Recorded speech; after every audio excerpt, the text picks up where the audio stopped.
Olá para nossa audiência. Hoje o nosso mergulho profundo toca numa daquelas feridas bem abertas da sociedade contemporânea. Com certeza. E uma ferida que incomoda muita gente, sabe? Sim. É aquela profunda confusão sobre o que realmente significa identidade masculina hoje em dia. Exato. Ao observar o mundo atual, quem nos ouve já deve ter notado que há uma oscilação constante e, francamente, exaustiva. Totalmente exaustiva. De um lado, a gente vê uma agressividade abusiva, sabe, dominadora, tóxica, que estampa os noticiários todos os dias. E do E do outro, outro lado, há uma passividade paralisante. isso.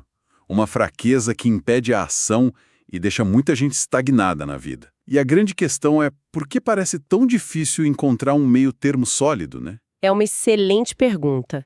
E para explorar isso hoje, nós trouxemos uma análise de um material muito revelador. Um material que muda a perspectiva, sem dúvida.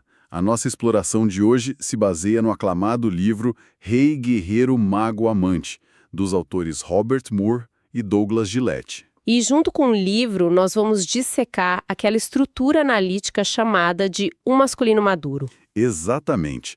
O argumento central dos autores, que bebem muito da fonte da psicologia profunda de Carl Jung, é que a verdadeira força não foi perdida ou extinta na modernidade. Ela não sumiu, né? Não. Ela está, na verdade, bloqueada ou fragmentada. Eles criaram um mapa incrivelmente detalhado para entender as estruturas profundas da psique humana. E a nossa missão nesta análise aprofundada é justamente decodificar essas estruturas. Queremos mapear o caminho exato que vai da chamada psicologia do menino. Até a psicologia do homem maduro. Certo, vamos desvendar isso. Porque o primeiro grande choque que o material traz é sobre o patriarcado.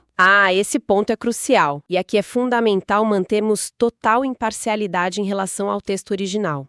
O livro aborda a vasta crítica feminista ao patriarcado, relatando a visão estabelecida de que a dominância masculina tem sido opressiva ao longo da história. Isso está no texto como um fato relatado pelas críticas sociais. Exato.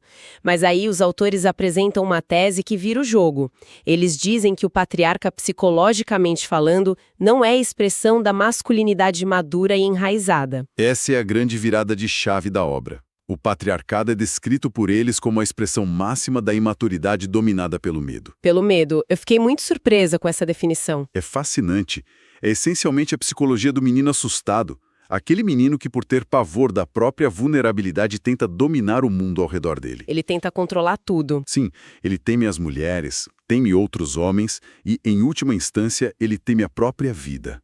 E o livro explica o porquê dessa imaturidade crônica governar a nossa cultura moderna. E o fator principal apontado é a ausência de rituais de passagem? Exatamente. Mas, peraí. Rituais de passagem? Tipo aquelas cerimônias antigas em tribos? Isso, esse mesmo conceito. Como a ausência disso se conecta com o comportamento agressivo que a gente vê hoje no trânsito ou nas grandes corporações? A conexão é super direta. Veja bem, em sociedades tradicionais, havia rituais muito cuidadosos conduzidos por anciãos sábios. Homens mais velhos da comunidade. Homens mais velhos que guiavam o menino através de uma morte simbólica da identidade infantil dele. O menino precisava deixar de ser o centro do universo da mãe, E passar por provações. passar por provações severas, mas sempre dentro de um espaço sagrado e psicologicamente seguro. A presença dos anciãos garantia que aquela dor tivesse um propósito de amadurecimento. Faz sentido, e hoje em dia a gente não tem mais esses mentores mais velhos. Não temos. Sem esses espaços focados no crescimento interior, a nossa cultura sofre com o que os autores chamam de pseudo-iniciações. Nossa, quando pensamos em pseudo-iniciações, os exemplos estão por toda a parte. Por toda parte. Estamos falando de gangues de rua, trotes violentos em universidades, dinâmicas corporativas super agressivas. Até dinâmicas militares puramente punitivas. Sim, e o problema crônico, segundo o texto, é que essas dinâmicas não iniciam ninguém na masculinidade madura. Elas apenas fixam as pessoas numa hostilidade infantil perpétua. Exato. O membro de uma gangue violenta não está acessando a energia de um homem maduro. Ele é um menino agindo a agressividade de forma caótica porque faltou um ancião ali. Para canalizar aquilo. O que nos leva a como essa energia fragmentada opera na prática, porque o material introduz um modelo visual muito claro da psique, né? Sim. Quem nos ouve pode imaginar um triângulo. No topo desse triângulo, temos o arquétipo na sua plenitude. Que é a energia na forma madura e saudável. Isso, construtiva. Mas na base desse triângulo, nos dois cantos inferiores, nós temos o que eles chamam de sombras bipolares. As disfunções extremas. Exatamente. De um lado, uma sombra ativa e positiva, que é o excesso e explosão descontrolada. Do outro, uma sombra passiva e negativa, que é a falta, a apatia, o vazio. Deixe-me ver se entendi a implicação disso. Então, se pegarmos um comportamento abusivo, os autores argumentam que o problema não é um excesso de energia masculina. Não é um excesso. O que exatamente acontece com essa energia se ela não está sobrando? Ela se corrompe. Ela se fragmenta. Quando a energia de desenvolvimento de um indivíduo não consegue subir até o topo do triângulo, geralmente por causa daquela falta de mentores que falamos, ela despenca para a base. E aí começa uma oscilação exaustiva. Uma gangorra emocional. A pessoa passa a alternar loucamente entre a disfunção ativa, sendo dominadora agressiva, e a disfunção passiva, Sentindo-se uma vítima impotente. apática. Essa gangorra é o que define a imaturidade. E essa gangorra nos leva direto ao estágio 1 do mapa deles, que é a psicologia do menino. Isso. Mas é importante fazer um adendo aqui que os autores deixam muito claro. Essas energias infantis não são más ou tóxicas por natureza, de forma alguma. Longe disso. Elas são o alicerce biológico da nossa juventude. Elas trazem nosso entusiasmo inicial. Nossa curiosidade, nosso afeto básico. O caos absoluto na sociedade só acontece quando essas energias infantis passam a governar a vida adulta de forma inconsciente. É aí que o perigo mora.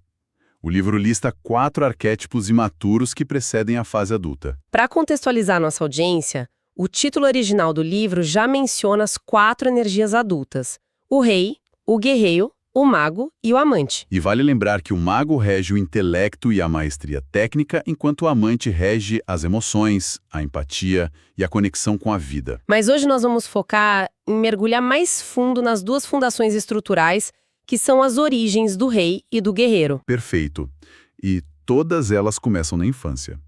Vamos analisar os sintomas dessas energias imaturas no mundo real, começando pelo que eles chamam de criança divina. A criança divina, olha, só pelo nome já dá para imaginar o nível de exigência da figura. Dá mesmo. É a fonte inicial da vida, do entusiasmo e da paz interna.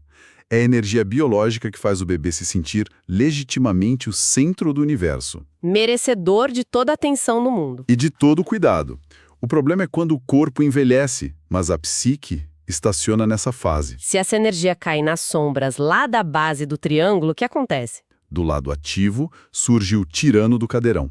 É um indivíduo arrogante que exige perfeição absoluta de todos ao redor e é impermeável a críticas. E na sombra passiva? Temos o príncipe fraco. Alguém sem iniciativa nenhuma, frequentemente hipocondríaco, que exige ser servido o tempo todo porque se sente uma eterna vítima das circunstâncias. Para dar uma imagem bem palpável para quem nos ouve, imaginem um ambiente corporativo. O tirano do cadeirão não é um bebê de verdade. É aquele CEO infantil que destrói a própria empresa por puro ego. Aquele que toma uma decisão estratégica péssima. Isso, a diretoria tenta alentar, os dados mostram o erro gritante, mas a incapacidade dele de ouvir críticas é tão monumental que ele prefere ver a empresa falir. Ele não admite que não é o centro infalível do universo. É literalmente uma birra de criança, mas com terno e gravata, custando o emprego de centenas de pessoas. Um exemplo assustadoramente comum. O que nos leva ao segundo arquétipo, a criança precoce. O que acontece quando a curiosidade infantil se corrompe. A criança precoce é a origem do que virá a ser o mago. É a energia da curiosidade vibrante, do deslumbramento puro de querer entender como o mundo funciona. E na fase adulta? Se isso não atinge o topo do triângulo, despenca para a sombra ativa que é o sabichão. Ele usa o conhecimento, as palavras e o raciocínio rápido para intimidar, manipular e diminuir os outros. E do outro lado da balança? Na sombra passiva temos o manezão. Essa sombra é fascinante porque o indivíduo finge inépcia.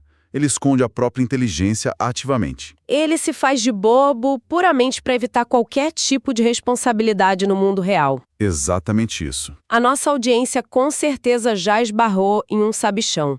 É aquele colega de trabalho na reunião de terça-feira de manhã que usa jargões técnicos dificílimos não para resolver o problema, mas só para expor a ignorância de alguém da equipe. Ele humilha as pessoas publicamente apenas para se sentir superior. É uma insegurança gigantesca disfarçada de intelecto. Em contrapartida, o manezão é aquele que pratica a incompetência armada. Aquele que diz, nossa, eu não sei mexer nesse sistema, faz pra mim? Fugindo completamente do trabalho de adulto. E avançando pelo mapa, chegamos ao terceiro arquétipo imaturo, a criança edipiana. A criança edipiana é o rascunho do arquétipo do amante, certo? Isso mesmo. É a nossa busca primordial por conexão, por relacionamento profundo e afeto materno. Em sua sombra ativa, o indivíduo se torna o filhinho de mamãe. E o livro deixa claro que não é no sentido literal de morar com a mãe. Não, é puramente psicológico. Ele busca eternamente a figura da deusa perfeita e imortal em mulheres reais. E a sombra passiva desse arquétipo? É o sonhador. Alguém isolado, melancólico, que vive exclusivamente no mundo da própria imaginação, totalmente desconectado das exigências práticas e frequentemente sujas da realidade. Um exemplo prático do filhinho de mamãe no mundo moderno, especialmente na era dos aplicativos de relacionamento, é o arquétipo do Dom João. Perfeito! Aquele perfil viciado na adrenalina da novidade. E da conquista. Ele parece amar as conexões intensas, mas no fundo é incapaz de construir uma intimidade real. Assim que a fase da lua de mel passa e a parceira demonstra falhas humanas normais... Deixa ele ser a deusa mítica e vira um ser humano real. Exato. Aí ele simplesmente desaparece. E é aqui que a coisa fica realmente interessante na análise deles. Nossa cultura sente que há algo errado com essa imaturidade prolongada. Sem dúvida. E a solução que os filmes, os livros e a mídia oferecem quase sempre aponta para a figura do herói. Todo mundo acredita que o herói é o ideal máximo. Mas Moore e Gillette quebram esse grande mito de uma forma espetacular. Eles afirmam categoricamente que o herói não é um homem. É uma afirmação muito forte. Muito. O que é fascinante aqui é como isso muda a nossa perspectiva sobre a cultura pop inteira. O arquétipo do herói é, na verdade, o ápice da psicologia adolescente. Pense na jornada heróica. O herói está sempre lutando para provar o próprio valor, está sempre tentando superar limites impossíveis e derrotar dragões. Ele ataca furiosamente para mascarar a profunda covardia interior dele. O herói vive negando a própria mortalidade e os próprios limites. Ele age como se fosse invulnerável. Portanto, o herói não é o destino final do amadurecimento. De forma alguma. Ele é a última barreira imatura que precisa ser transcendida. Para que a psicologia adulta possa nascer, o herói precisa esbarrar no que os autores chamam de limiar. Mas como se dá essa passagem por esse limiar na prática? Porque nossa cultura exalta tanto o ato de lutar até o fim, que desistir ou se submeter parece quase um crime. É uma transição difícil. Esse limiar exige a morte simbólica do menino. Para a psicologia do homem emergir, o ego inflado do herói deve morrer. Ele precisa encontrar um limite inevitável. Uma falha, uma perda, uma doença ou uma força imensamente maior que ele e pela primeira vez ele precisa se curvar. Aquela arrogância barulhenta cede espaço. Sim. A necessidade exaustiva de estar sempre provando seu valor desaparece, dando lugar a uma força muito diferente, uma força calma, visionária e focada em gerar vida, não em derrotar inimigos. E essa é a transição oficial para o estágio 2, a psicologia do homem maduro. E aqui entra uma analogia arquitetônica que acho brilhante na obra. A idade adulta não apaga a infância. Não apaga mesmo. A proposta não é destruir as pirâmides que construímos quando crianças. É construir novos andares sólidos sobre elas. A energia da criança divina amadurece e se torna o rei. Aquela energia que antes queria atenção egoísta, agora se torna o centro de gravidade que organiza e nutre tudo ao redor. Então vamos fazer um mergulho mais profundo nesse arquétipo do rei, pois o material o coloca como a energia primordial de todas. Sim, o rei é a energia central que integra as outras. É o arquétipo que traz a sabedoria de Salomão. E o rei maduro executa duas funções insubstituíveis. A primeira delas é a ordem. A ordem. Ele pega o caos do mundo natural ou das emoções descontroladas e estabelece fronteiras sólidas. Ele cria leis justas e, acima de tudo, emana uma calma emocional profunda. Sabe aquela sensação de quando uma pessoa verdadeiramente madura entra numa sala que está em pânico e a ansiedade de todos diminui na mesma hora? Precisamente. A mera presença do rei estabiliza o ambiente.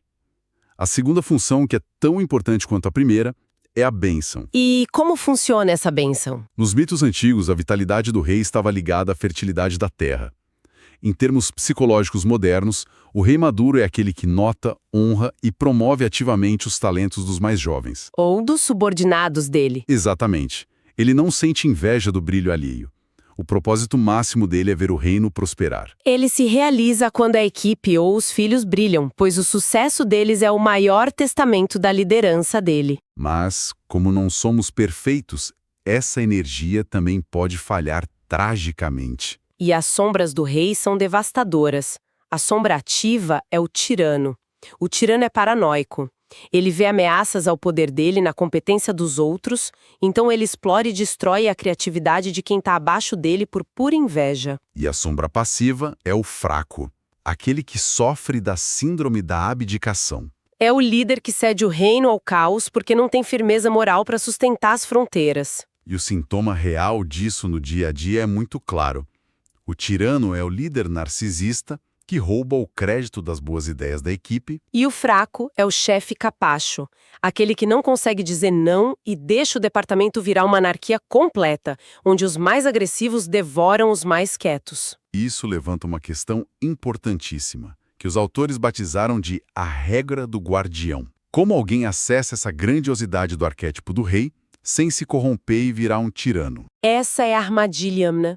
O maior perigo ao longo do amadurecimento humano é a megalomania. Sim, que é quando a pessoa identifica o seu pequeno ego pessoal com o poder do arquétipo em si. O homem genuinamente maduro entende que ele próprio não é o rei. Ele é apenas um canal temporário, um guardião de uma energia maior que serve à comunidade. Ou seja, a solução é manter a órbita correta. É como um planeta girando ao redor do Sol. Ficar próximo o suficiente da energia do rei para se aquecer e ter poder para nutrir a família ou liderar um projeto complexo. Mas manter uma distância de segurança para não se queimar na arrogância, de achar que é o próprio sol. Uma imagem fantástica. Muito ilustrativa. E assim como o rei estrutura o reino, as fronteiras desse reino precisam ser defendidas no mundo material. E é aí que entramos no nosso segundo pilar de hoje, o guerreiro. Que, confesso, é o arquétipo mais mal compreendido atualmente. Sem dúvida. A cultura moderna tem um medo palpável da energia do guerreiro, porque frequentemente a confunde com a sombra do menino briguento, com o valentão ou com o sociopata. Mas o material desmistifica isso de forma incisiva. O guerreiro, no topo do seu triângulo, não tem absolutamente nada a ver com violência cega. É a energia da ação agressiva disciplinada. Com extrema clareza tática, o guerreiro está sempre em estado de alerta, de prontidão, bem focado no presente. Ele avalia a situação com frieza, toma a decisão e executa, dominando a si mesmo através de uma autodisciplina de ferro. Mas como ele garante que essa ação agressiva não vire apenas destruição no mundo? O livro fala sobre armas ocultas que o guerreiro maduro usa. A primeira delas é a lealdade transpessoal. E o que exatamente significa lealdade fora do próprio ego em um mundo tão individualista? Significa que o verdadeiro guerreiro nunca luta por interesses mesquinhos ou por vaidade pessoal. A agressividade dele está subordinada a algo muito maior. Uma nação, um ideal ético inegociável, uma causa justa ou o bem-estar da família. Sem essa devoção a algo superior, o guerreiro degenera em um mercenário ou num sádico. E a segunda arma oculta que previne a destruição é o desapego emocional.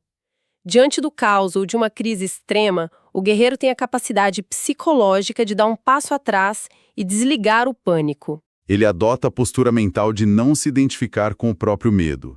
Ele age de forma impessoal e precisa para garantir que a missão seja cumprida, mesmo que isso custe o conforto pessoal dele. É uma precisão cirúrgica, de fato. Mas as sombras do guerreiro estão por toda parte também, causando estragos enormes na sociedade. A sombra ativa é o sádico, que é a crueldade vazia. O sádico odeia a demonstração de qualquer vulnerabilidade nos outros porque ele mesmo vive aterrorizado pela própria vulnerabilidade. Que ele reprime com todas as forças e ele destrói sem criar absolutamente nada no lugar. Do outro lado da balança, a sombra passiva é o masoquista, que se recusa a defender os próprios limites e suporta abusos sob a desculpa de ser nobre ou pacífico. E existe um sintoma muito real e cotidiano dessa mistura sombria no mundo de hoje, não é? E algo absurdamente recompensado pela nossa economia atual. O viciado em trabalho crônico. O indivíduo que trabalha 100 horas por semana e justifica isso dizendo que está fazendo pelo bem da família. A análise do livro demonstra que, psicologicamente, ele está possuído pela sombra sádica em relação a si mesmo e aos outros. Ele destrói silenciosamente a própria saúde e afasta a mesma esposa e filhos que ele jura estar protegendo. Ele vira a agressividade do guerreiro para dentro de si. E ainda tem a ilusão romântica de chamar essa autodestruição de honra. O que nos leva ao grande segredo do modelo inteiro: a necessidade absoluta de aliança entre essas energias. Nenhum arquétipo sobrevive isolado. Exato. O guerreiro puro, operando sozinho, é frio e distante, quase uma máquina de eficiência implacável. Mas quando o guerreiro se submete à energia do rei, ele não usa sua força para saquear. Ele a usa para construir civilizações. Defender a ordem e garantir a segurança do grupo inteiro. E fica ainda mais bonito quando a agressividade do guerreiro se alia à empatia do arquétipo do amante. Isso gera o que podemos chamar de compaixão implacável. Pense na imagem de um soldado de resgate que, no meio de um incêndio letal, arrisca os próprios pulmões para salvar uma criança desconhecida. É a agressividade máxima e o desapego emocional operando totalmente a serviço da preservação da vida. Sem essa rede de colaboração interna, a psique fatalmente se estilhaça e cai de volta nas sombras da infância. O grande desafio contemporâneo é justamente como construir essa arquitetura mental toda. Porque, como vimos lá no começo, não temos mais a estrutura das antigas tribos. Não há um conselho de anciãos nos esperando na floresta para nos ajudar a transcender a fase do herói adolescente. Hoje, esse processo exige lutar incansavelmente contra a gravidade da imaturidade. É um trabalho árduo de colocar tijolo por tijolo de forma consciente. Então, o que isso tudo significa na prática para nossa audiência? Como se constrói essa pirâmide hoje? O material aponta caminhos claros, focados muito em intencionalidade. O primeiro é a busca por psicoterapia profunda e investigação interior, que ajuda a mapear onde as sombras infantis estão escondidas. O segundo caminho são as práticas de meditação ou autoobservação rigorosa. E não para atingir um estado zen flutuante, mas para perceber o exato segundo em que o menino assustado tenta assumir o volante durante uma discussão. Numa briga de trânsito ou numa discussão com a parceira, por exemplo. E o terceiro ponto é tentar resgatar o que sobrou da dinâmica dos anciãos. Buscar uma fraternidade genuína. Estar perto de outros indivíduos igualmente comprometidos com esse amadurecimento ético. Pessoas que possam servir de espelho, apontando lá suas falhas sem nos destruir no processo. Em termos analíticos, diríamos que o trabalho de tornar-se um indivíduo completo recai inteiramente sobre a responsabilidade pessoal nesta era. Não é mais possível terceirizar a culpa de agir como um adolescente culpando o sistema ou a modernidade. É necessário pegar a planta baixa da própria mente, identificar honestamente onde o tirano, o sádico ou o manezão estão operando e iniciar o duro trabalho de alinhar essas ações com o arquétipo superior. O objetivo final nunca é dominar o mundo lá fora, mas estabelecer o domínio pacífico sobre o mundo de dentro. E essa constatação amarra perfeitamente os pontos centrais dessa nossa exploração de hoje. É uma mensagem de cura que permeia toda a obra de Moore e Gillette. Porque, diante do caos atual, muitas vozes na sociedade concluem que precisamos de menos poder masculino. Porque acabam confundindo o que é ser homem com as atuações sombrias e violentas da psicologia do menino. Mas o livro defende o oposto absoluto. Nossa cultura não precisa de menos força masculina. Ela está desesperada por poder masculino autêntico e maduro. A verdadeira energia de um rei enraizado e de um guerreiro consciente não fere, não diminui as pessoas ao redor e não foge das responsabilidades difíceis da vida. Ela abençoa, traz ordem onde há confusão, protege os vulneráveis e cria espaço para que a vida floresça plenamente. Uma distinção fundamental. E para deixar quem nos ouve com um pensamento final instigante que vai um pouco além do que discutimos até aqui, nós passamos esta análise inteira mapeando o amadurecimento dentro do contexto da psique masculina. Sim, focados nesse lado. Mas a própria tradição junguiana nos lembra de que não somos monolíticos. Jung introduziu o conceito de ânimos, a profunda energia e contraparte masculina que habitam o inconsciente feminino. Então, se o mundo precisa tanto da força autêntica do rei e da clareza tática do guerreiro, como essas mesmas energias arquetípicas estão sendo integradas e expressas na psicologia das mulheres modernas? Exatamente. Em um mundo que historicamente reprimiu ambas as forças femininas e masculinas no seu potencial máximo, será que o próximo grande passo da nossa evolução cultural não é entender como mulheres e homens podem, cada uma à sua maneira, acessar e estabilizar seus próprios reis e guerreiros interiores? Fica essa reflexão super profunda para continuarmos expandindo a nossa visão do que realmente significa ser humano.